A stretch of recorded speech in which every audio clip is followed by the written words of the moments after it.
Good evening, everybody. Today I'm going to repot my Philodendron atom, or it is also known as the Thaumatopylum atom.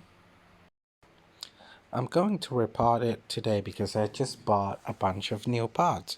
As you can see, one of them that I have already repotted in is kind of rounded. The other one is more angular. It's kind of look like a bathtub to me. For the planting medium, I use perlite and chopped coconut husk with a ratio of 2 to 1, yeah, higher in perlite.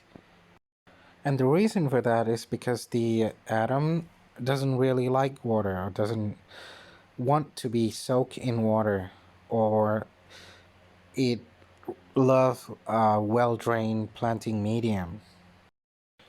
If there's too much water in the pot, or it get water damage on the leaf, it will look like a salad.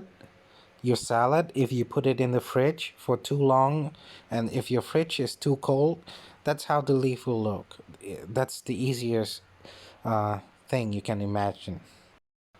If you're using this kind of a plastic pot, I would put the pumice underneath, just so the perlite and coconut husk doesn't fall through the holes.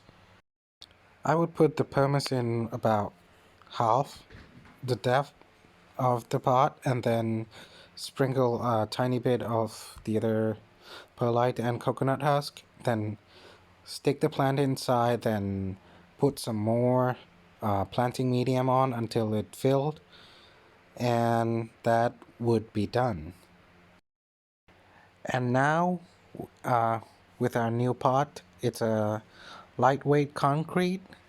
I will not use any pumice. I would just put the mixture of coconut husk and perlite inside just a tiny bit, because this pot is not so deep at all. So I would just put a bit on, stick the plant in, and then fill the pot with the rest of our planting medium. Now, comparing these two pots, you can see that the lightweight concrete looks a lot better. And when we're done, we're gonna water the plant. We're not going to water the plant directly, but we'll spray on the planting medium, because the atom, like I said, doesn't like water, and the leaf can get easily damaged from water or sunlight. That's it for today. Thank you.